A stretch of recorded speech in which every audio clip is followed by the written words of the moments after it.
Z is equal to पढ़ रखा है हम लोगों ने PV अपॉन NRT, ठीक है। मतलब कहने का है जो डेविएशन होता है वो इनवर्सली होता है टेम्परेचर के और इनवर्सली होता है किसके, मास, सॉरी डायरेक्टली होता है मोलर मास के, क्योंकि n इक्वल टू क्या रखोगे W अपॉन m ऊपर चला जाएगा, ठीक है। और डायरेक्टली किसके होता है, प्रेशर ऑफ गैस, ठीक है, याद रखना।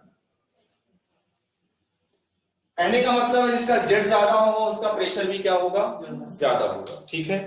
देखो मेरी बात सुनो, अगर Z की वैल्यू 1, देखो Z इज इक्वल टू और फॉर्मूला क्या होता है, रियल गैस का वॉल्यूम अपॉन आइडियल गैस का वॉल्यूम,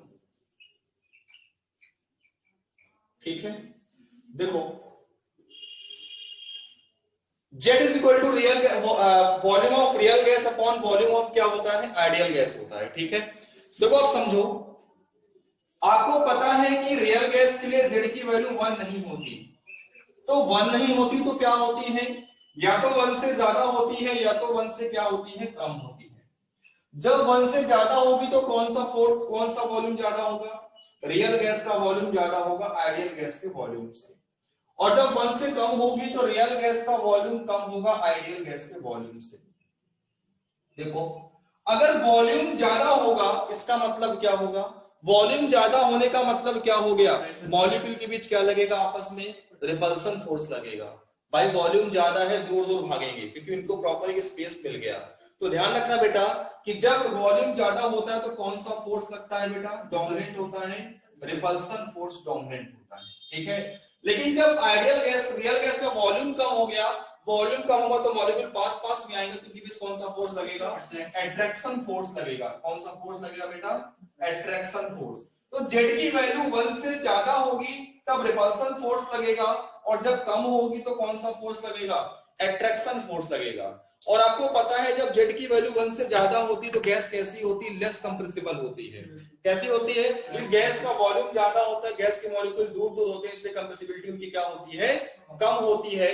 और जब गैस के वॉल्यूम पास पास होते हैं, अट्रैक्शन फोर्स ज्यादा लगता है तो उनकी कंप्रेसिबिलिटी क्या होती है, ज्यादा होती है, ठीक है। जल्दी से नोट करो,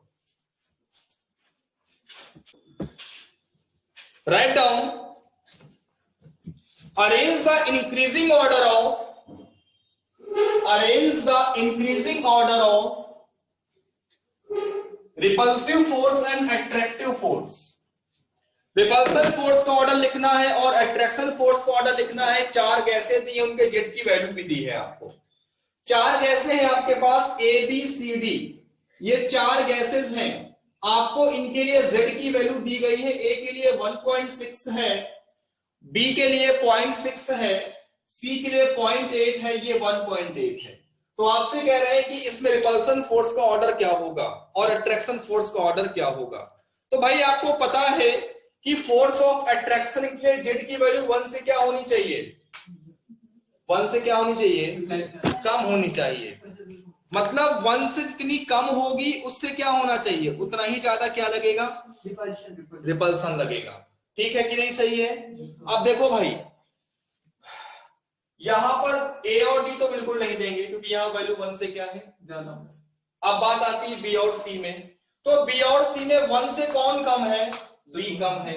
तो B में रिपल्सन क्या होगा, B में अट्रैक्शन क्या होगा, सबसे ज्यादा होगा। अगर हम ऑर्डर की बात करेंगे तो क्या बोलेंगे, B C A D। ये किसका ऑर्डर है, अट्रैक्शन फोर्स का ऑर्डर है। और रिपल्सन फोर्स का ऑर्डर क्या होगा, रिपल्सन मतलब जेड की वैल्यू 1 से जितनी ज्यादा होगी उतना ज्यादा रिपल्सन फोर्स लगेगा। तो रिपल्सन फोर्स का ऑर्डर क्या होगा, माय डियर, ये जेई का क्वेश्चन आया हुआ है, D A C और B होगा, ठीक है, ये होगा ये। अच्छा अगर हमें इसी क्वेश्चन में पूछ ले कि ये बताओ कि इसमें डेविएशन किसका ज्यादा होगा, तो बेटा याद रखो कि डेविएशन जो होता है डायरेक्टली होता है मॉड ऑफ z माइनस 1 के। डेविएशन जो होता है वो मॉड ऑफ क्या होता है, z माइनस 1 के क्या होता है, डायरेक्टली होता है। कहने का मतलब है कि हम जब इसका z की वैल्यू को -1 करते हैं तो उसके बाद जो 1 से जितनी नजदीक वैल्यू होती है उसका डेविएशन क्या होता है, ज्यादा होता है। तो आपको z की वैल्यू दी है, तो आप इसका एक काम करो, 1 माइनस करके निकालो, क्या आएगा, इसका 0.6 आएगा, इसका 0.4, इसका 0.2, इसका क्या आएगा 0.8 आएगा। सही है। तो जेड कौन सी जेड माइनस 1 की वैल्यू 1 के वेरी क्लोज है, डी है। तो सबसे ज्यादा डेविएशन किसका होगा, डी के बाद किसका होगा, ए के बाद किसका होगा, सबसे कम किसका होगा। तो लिख लो कि डेविएशन देखने के लिए हम लोग क्या करते हैं कि 1 की जितनी नियरेस्ट वैल्यू होगी उतना ही उसका क्या होता है, डेविएशन होता है। समझ गए, समझ गए, नोट करो बेटा। न्यू हेडिंग पड़ेगी बेटा, इफेक्ट ऑफ टेम्परेचर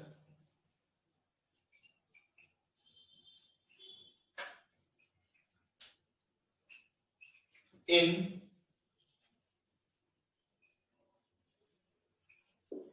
डेविएशन। देखो बेटा, आपको पता है कि जो जेड होता है वो इनवर्सली किसके होता है, टेम्परेचर पे। अगर टेम्परेचर ज्यादा होगा तो डेविएशन क्या होगा, कम। मतलब आपको पता है डिप पॉइंट जितना नीचे होता है उतना ज्यादा क्या होता है, डेविएशन। तो इसका डिप पॉइंट क्या होगा, अगर टेम्परेचर ज्यादा होगा तो डिप पॉइंट क्या होगा, कम होगा। ठीक है, देखो एग्जांपल, ये Z वर्सेस P के बीच ग्राफ खींचेगा, आपको बताना है टेम्परेचर का ऑर्डर क्या होगा, T1 T2, एक मिनट सॉरी तो गलत हो गया,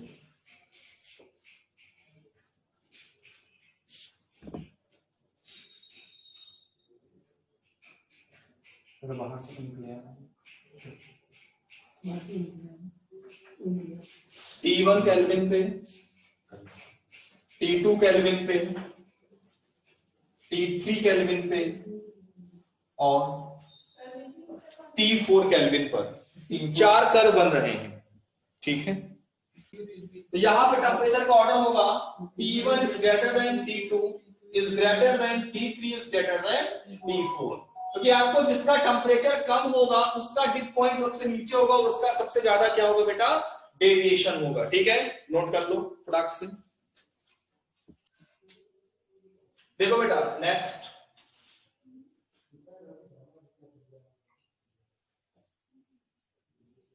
Z वर्सेस प्रेशर के बीच ग्राफ है, ये ग्राफ है Z इज इक्वल टू 1 के लिए।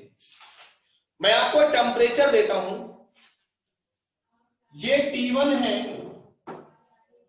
ये T2 है,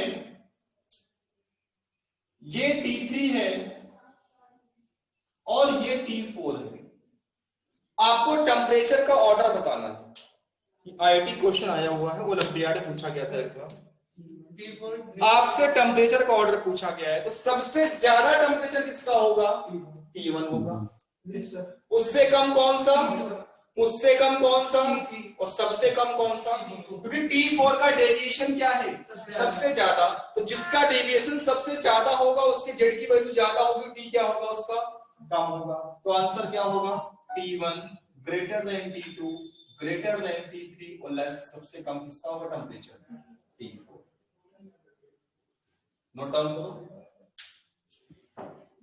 तो आपकी वंडरबल गैस इक्वेशन क्या होती है, देखो सुनो, P प्लस, मैं 1 मोल के लिख रहा हूं, A upon V square into V minus B is equal to RT। ठीक है, देखो यार सबसे पहला केस, देखो नोट बाद में करना, सिंसियरिटी से सुनना, आपको रटना नहीं चाहिए, आनी चाहिए, याद हो कोई बात नहीं, इस सीधे क्वेश्चन आता है, मैं एग्जांपल भी कराऊंगा आपको मैं क्वेश्चन भेजूंगा रियल गैस के, पूरे दिन हो सकते हैं। केस नंबर 1 है,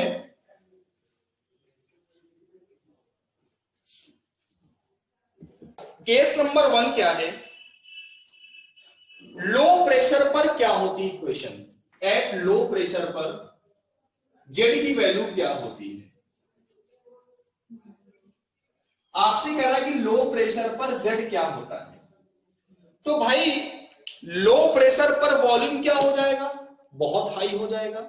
जब वॉल्यूम ज्यादा हो जाएगा तो ये वैल्यू जब ज्यादा होगा तो इसकी कंपेयर में ये क्या हो जाएगी, नेगलेक्ट हो जाएगी। तो यहां का मतलब लो प्रेशर का मतलब बी की वैल्यू क्या होती है, 0 होती है। वैसे मैं आपको बता दूं V का फॉर्मूला क्या होता है, किसी मॉलिक्यूल के लिए B का फॉर्मूला होता है B इक्वल टू होता है 4 into Na into volume of sphere. B जो होता है वंडरबल गैस कांस्टेंट, इसको बोलते हैं एक्सक्लूडेड वॉल्यूम। जो स्फीयर का एक्सक्लूडेड वॉल्यूम होता है इसका फॉर्मूला होता है 4Na इंटू V। V होता है 4/3 पाई आर क्यूब, Na होता है अबेकस नंबर 4 होता है। कभी अगर वैल्यू निकालने को आ रहा है तो फॉर्मूला आप लगा देना यहां से, B equal to 4Na into V होता है, ठीक है।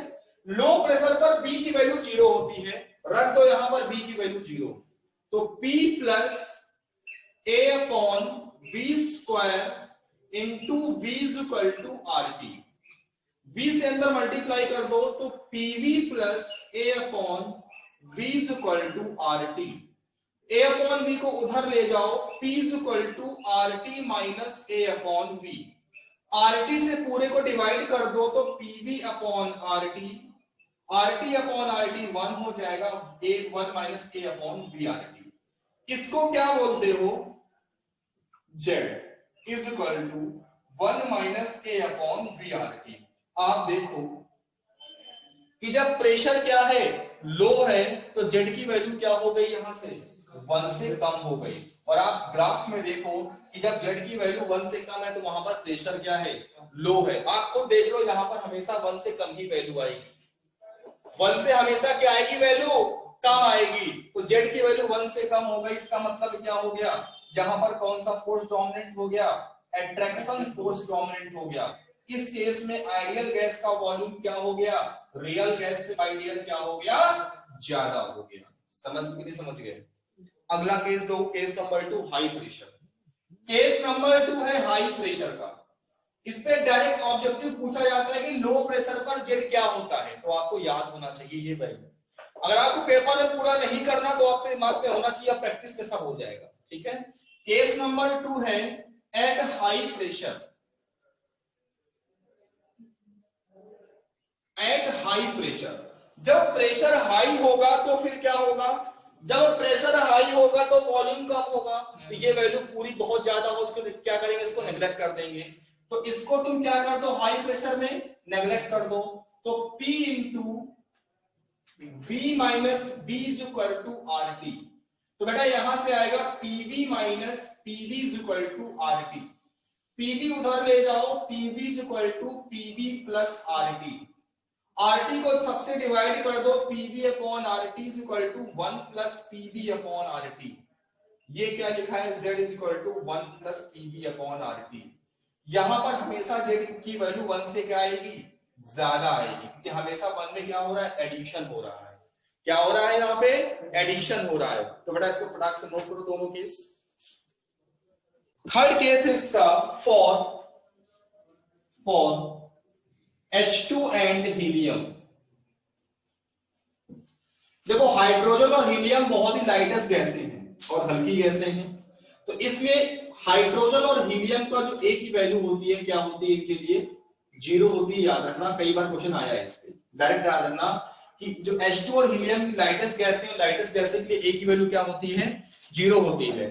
तो रखो यहाँ पर जब ए 0 हो जाएगा तो सेम इक्वेशन ये बन जाएगी, P into V minus B is equal to RT। तो PV minus PV is equal to RT, तो यहां से PV इज इक्वल टू आ जाएगा PV प्लस RT। RT से दोनों तरफ डिवाइड कर दो तो यह आ जाएगा PV upon RT is equal to 1 plus PV upon RT। तो ये Z इज इक्वल टू आएगा 1 प्लस PV अपॉन RT। तो यहां हमेशा देखो, अब देखो ये y एक्सिस पे रखो, P को तुमने x एक्सिस पे रखा, तो ये क्या हो गया आपका, एक बार क्वेश्चन आ चुका है, इसका स्लोप क्या होता है, ये क्या हो गया, V अपॉन RT स्लोप हो गया। समझ गए, मतलब कहने का है जब आप इक्वेशन, जब आप ग्राफ बनाओगे इसका Z वर्सेस P का जो ग्राफ बनेगा वो क्या बनेगा, देखो ये होगा, या ऐसे छोड़ दो इसको, मत लाइन खींचो, ये आपका इंटरसेप्ट है तो यहां से लाइन जाएगी, है ना। तो ये आप यहां से एक रेफरेंस दे दो, तो ये वैल्यू कितनी हो गई बेटा, 1 हो गई।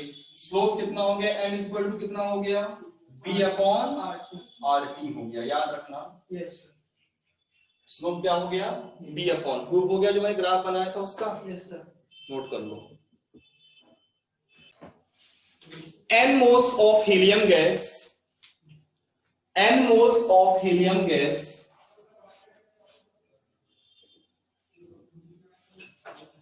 n moles of helium gas is placed in a vessel, is placed in a vessel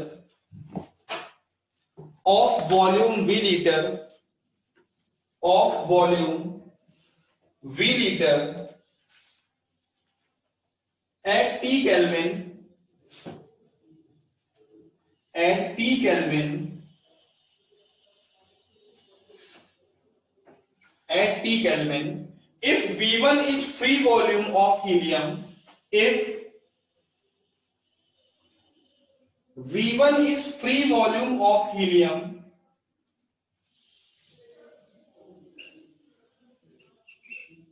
if V1 is free volume of helium, then the diameter of helium is, then the diameter of helium is,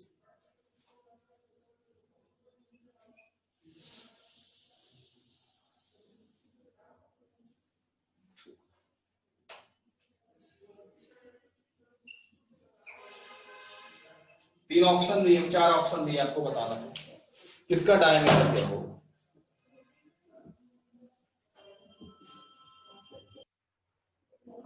आपको पता है कि formula होता है 4 is equal to 4 Na into volume V, लेकिन एक मोल के लिए होगा तो n मोल के लिए कितना होगा, इन स्मॉल n से मल्टीप्लाई करो।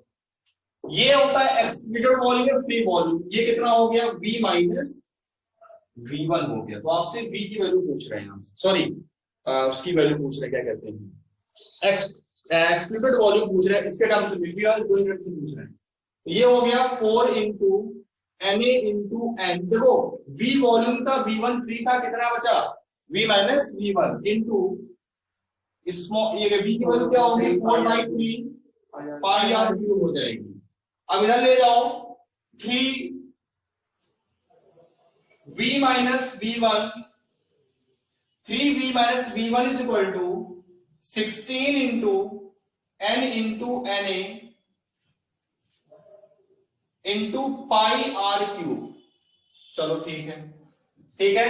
अब एक काम करो, इस पूरे टर्म्स को नीचे ले आओ, या एक काम करो पर इसको नीचे लाओ, तो ये हो जाएगा r cube is equal to 3V minus V1 upon 16 Na into n into pi. आपको पता है डायमीटर ऑफ क्या होता है, d इज इक्वल टू क्या होता है 2r होता है। तो r क्या हो जाएगा यहां से d/2, तो क्यूब करो क्या हो जाएगा d³/8 हो जाएगा, d³/8 हो जाएगा। ये आएगा 3V minus V1 upon 16 Na into n into पाई। 8 से कैंसिल कर दो, क्यूब हटाओगे उसकी पावर लग जाएगी, तो d इज इक्वल टू हो गया 3 into V minus V1 upon 2 Na into n पाई, इसकी पावर 1/3। नोट डाउन करो। देखो रियल गैस इक्वेशन होती क्या है, लिखो it is a generalized equation of, it is a generalized equation of, it is a generalized equation of real gas, it is a generalized equation of real gas and all others gas equation, and all others gas equation का generalised form होता है। ठीक है बेटा, इस equation में जो Z की वैल्यू निकलती है वो हम P और 1/Vm की पावर में निकलती है।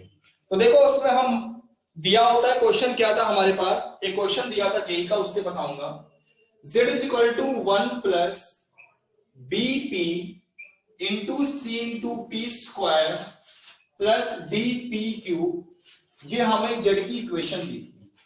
आपसे पूछा था कि जो वेरियल कांस्टेंट है इन्हें बोलते हैं बी सी डी को वेरियल कोफिशिएंट, इनकी वैल्यू क्या होगी, जो वेरियल कोफिशिएंट है इनकी वैल्यू क्या होगी, ठीक है। इसको बोलते हैं बी को क्या बोलेंगे, सेकंड वेरियल कोफिशिएंट, ये थर्ड वेरियल कोफिशिएंट, आपको पता आपने बायो में पढ़ रखा होगा, ये फोर्थ वेरियल कोफिशिएंट हो गया। ऐसे z इज इक्वल टू था 1 plus b into 1 upon V M, जब प्रेशर पी है तो वॉल्यूम कितना हो जाएगा 1 upon V M, plus c into 1 upon V M square plus d into 1 upon V M cube. तो यहां भी आपसे पूछा था कि प्रेशर और दोनों के टर्म्स में निकाल के बी सी डी की वैल्यू बतानी थी, मतलब रियल कोफिशिएंट की वैल्यू बतानी थी, ये क्वेश्चन दिया गया था। इस क्वेश्चन से हम चीजों को निकाल के समझेंगे बेटा, ठीक है। देखो जरा ध्यान से करते हैं क्वेश्चन अब, ठीक है। 10 मिनट लगेगा, बिल्कुल शांत रहना, पूरा प्रूफ कर दूंगा अभी। देखो बेटा होता क्या है, क्वेश्चन क्या होती है हमारे पास, P plus A upon 1 mole की बात हो रही है, Vm square into Vm minus B is equal to क्या हो गया RT हो गया, ठीक है। एक काम करो, Vm माइनस बी को नीचे ले जाओ, क्या बन जाएगा P plus A upon Vm square is equal to RT upon Vm minus का कितना हो गया B हो गया। अब एक काम करो, A अपॉन Vm स्क्वायर, अब एक काम करो इसमें Vm से मल्टीप्लाई कर दो, Vm से पूरी इक्वेशन में क्या कर दो मल्टीप्लाई कर दो। तो Vm से जब पूरी इक्वेशन मल्टीप्लाई करोगे क्या होगा PVm plus A upon Vm is equal to RT into Vm upon Vm minus B आ गया। बोलो क्लियर है इतना। अब एक काम करो, इसको इधर ले जाओ, तो PVm is equal to RTVm upon Vm minus B minus का A अपॉन क्या हो गया Vm हो गया। अब एक काम करो, RT से पूरे को डिवाइड कर दो, डिवाइडेड बाय RT, तो यहां पर क्या हो जाएगा बेटा PVm upon RT is equal to Vm upon Vm minus B, RT से RT कैंसिल हो जाएगा, ठीक है, minus A upon Vm RT minus A upon Vm RT। ये क्या हो गया PVm अपॉन RT को क्या बोलते हैं हम लोग Z बोलते हैं। तो Z इज इक्वल टू हो गया बेटा Vm अपॉन Vm माइनस का B माइनस का A अपॉन Vm RT, इसमें Vm से डिवाइड कर दो, तो Z is equal to 1 upon 1 minus B upon क्या आ गया Vm आ गया। बोलो हाँ कि ना, ठीक है। और माइनस का A अपॉन Vm RT ऐसे ही लिखा रहने दो एज इट इज। अब इसको ऊपर ले जाओ तो पावर माइनस 1 आएगा, 1 माइनस B अपॉन Vm की पावर क्या आ गया माइनस का 1 upon A upon Vm RT। इसको तुम x लेट कर लो, तो 1 माइनस एक्स की पावर माइनस 1 का बाइनोमियल एक्सपेंशन क्या होता है बेटा 1 plus X square plus x cube dot dot dot जो भी होता हो, ठीक है। तो देखो इसको आपने क्या किया, इसको x लेट कर लिया, इसको क्या लेट कर लिया x, तो बेटा ये क्या आएगा z is equal to 1 plus देखो x b upon Vm plus X square क्या हो जाएगा b अपॉन Vm का square, b square upon Vm square dot dot dot minus A upon Vm RT। बोलो हाँ कि ना, ठीक है। अब एक काम करो, 1 अपॉन Vm क्या आ जाएगा कॉमन आ जाएगा, 1 अपॉन Vm यहां से क्या आ जाएगा कॉमन आ जाएगा, तो 1 अपॉन Vm कॉमन लो तो क्या आएगा B minus A upon RT, बाकी एज इट इज वही रहेगा, B square upon Vm square plus B cube upon Vm cube dot dot वही रहेगा, ठीक है ना। अब एक बात बताओ, ये किसकी वैल्यू हो गई, ये किसकी वैल्यू है B की वैल्यू है। तो यहां से B की वैल्यू क्या आ गई बेटा, यहां से जो B की वैल्यू आई वो आई B minus A upon RT आ गई, यहां से जो B की वैल्यू आई वो क्या आई B माइनस A अपॉन क्या आ गई RT आ गई। बोलो बात समझ के आई कि नहीं आई। अब एक काम करो, जब Vm अपॉन में है तो वॉल्यूम ज्यादा होगा, तो ये जितनी हायर पावर है वॉल्यूम की वो क्या हो जाएगी नेगलेक्ट हो जाएगी। क्या करो एक काम करो, हम हायर पावर जितनी Vm की है नेगलेक्ट कर दें, तो यहां से क्या निकल के आ जाएगा अगर तुम क्या करो, हाई लिख लेना यहाँ पर, higher power of Vm is neglect, क्या आ जाएगा बेटा, Z इज इक्वल टू आएगा 1 plus 1 upon Vm B minus A upon क्या आ जाएगा, RT आ जाएगा। तो यहां से जो Z की वैल्यू निकल के आएगी बेटा, क्या आएगी, 1 plus 1 upon Vm 1 B minus A upon क्या आएगा, RT आएगी। आपको पता है आइडियल गैस के लिए क्या होता है, आपको पता है for ideal gas, ideal gas का मतलब होता है कि Z की वैल्यू क्या हो जाएगी, 1 हो जाएगी। तो Z की वैल्यू 1 रख दो, 1 से 1 कट जाएगा, तो Z की वैल्यू 1 होगा। तो आइडियल गैस पर टेम्परेचर कौन सा होता है, बॉयल्स टेम्परेचर होता है। बॉयल्स टेम्परेचर का मतलब क्या होता है, किसका टेम्परेचर है, वो आइडियल गैस का टेम्परेचर है। तो यहां से क्या निकल के आएगा, B is equal to A upon RT। तो यहां से क्या होगा, TB इज इक्वल टू क्या बोल सकते हो, A अपॉन RB। TB को क्या बोलते हैं, बॉयल्स टेम्परेचर। भाई बॉयल्स टेम्परेचर की बात कब करते हैं, जब हम आइडियल गैस की बात करते हैं। मतलब कहने का है इस टेम्परेचर के बाद, इस टेम्परेचर के बाद जो आइडियल बिहेवियर होना क्या होती है, बंद हो जाती है। कोई गैस इस टेम्परेचर तक आइडियल रहती है, जैसे इससे आगे जाओगे तुरंत किसमें चली जाएगी, रियल में चली जाएगी। ये आपकी हो गई रियल गैस इक्वेशन। यहां से क्या निकल के आ गया, आपका टीबी निकल के आ गया। टीबी का मतलब होता है बॉयल्स टेम्परेचर। इस टेम्परेचर का मतलब होता है अगर इस टेम्परेचर से तुम बाहर चले गए तो रियल गैस, तो आइडियल गैस किसमें कन्वर्ट हो जाएगी, रियल गैस में कन्वर्ट हो जाएगी। ओके माय डियर, ये पूरा हो गया। प्रूवमेंट आपका इंपॉर्टेंट पार्ट है, आप इसको नोट